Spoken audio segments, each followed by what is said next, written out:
44 काफ पेरणी चॅनल पाहू शकता सिंदखेडा मतदारसंघातील वार्ड क्रमांक 3 मधील आपले उमेदवार त्यांच्याशी आपण चर्चा करूया। भाजपला टक्कर देऊन आज एक उमेदवार या ठिकाणी निवडून येतो। एक या ठिकाणी जे आंबेडकरी चळवळीच्या माध्यमातून असो या काँग्रेसच्या पक्षाच्या माध्यमातून असो निवडून आलेला व्यक्ती हा अत्यंत गरीब कुटुंबाचा आहे, परंतु लोकशाही माध्यमातून आज तो निवडून आला। त्या संदर्भात आपण त्यांची ही प्रतिक्रिया जाणून घेऊया। दादा काय सांगणार, आज आपण या ठिकाणी निवडून आला, काय आपली प्रतिक्रिया असणार? हा जो विजय आहे हा सर्वसामान्यांचा विजय आहे। इथे गोरगरीब कष्टकरी जो जनता आहे त्याने भरभरून आम्हाला मतदान दिलंय आणि विशेष म्हणजे शिंदखेडा तालुका हा बीजेपीचा बालेकिल्ला आहे, पण त्याच बीजेपीच्या बालेकिल्ल्यामध्ये आम्ही बीजेपीच्या उमेदवाराची डिपॉझिट सुद्धा जप्त केलेली आहे वार्डामध्ये। तुम्ही बघू शकता सिंदखेडा हा बीजेपीचा बालकिल्ला असून त्याची डिपॉझिट जप्त करण्याची त्यांनी एक भूमिका आहे। आपण काही नागरिक आहेत त्यांना देखील विचारलं, काय सांगणार, आज या ठिकाणी विजय झाला, काय प्रतिक्रिया असणार?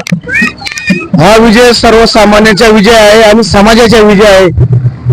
सर्वसामान्याचा विजय आहे, समाजाचा विजय असं म्हणणार, तरी काय सांगणार आपण या ठिकाणी निवडून आला, जनतेसाठी काय हे करणार सांगा? जनतेचं काम काय सांगणार आज या ठिकाणी तुम्ही काँग्रेस पक्षाकडून निवडून आले, काय प्रतिक्रिया असणार?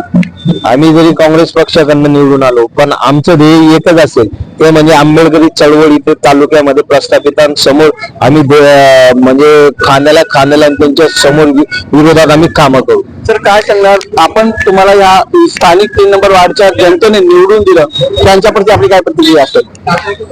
स्थानिक जे सर्वसामान्य जे नागरिक होते त्यांच्या डोळ्यासमोर 25 वर्षापासून एकच उमेदवार होता आणि त्या उमेदवाराला त्या नागरिकांनी नाकारलं आणि या ठिकाणी भाजपची जे सत्ता या ठिकाणी होती त्यांना खोडून काढलं आणि एक निळा ध्वज या ठिकाणी त्यांनी केला वार्ड क्रमांक 3 मध्ये। आणि येणारे या ठिकाणी असो हिंदू असो मुसलमान असो सिख असो ईसाई असो सर्वसामान्य जातीला न्याय देण्यासाठी आज या ठिकाणी कुटुंबामधून या ठिकाणी निवडणूक राहणार आहे आणि येणाऱ्या काळामध्ये विकास नक्कीच वार्ड क्रमांक 3 मध्ये होईल। कॅमेरामॅन निलेश जय हिंद, जय महाराष्ट्र।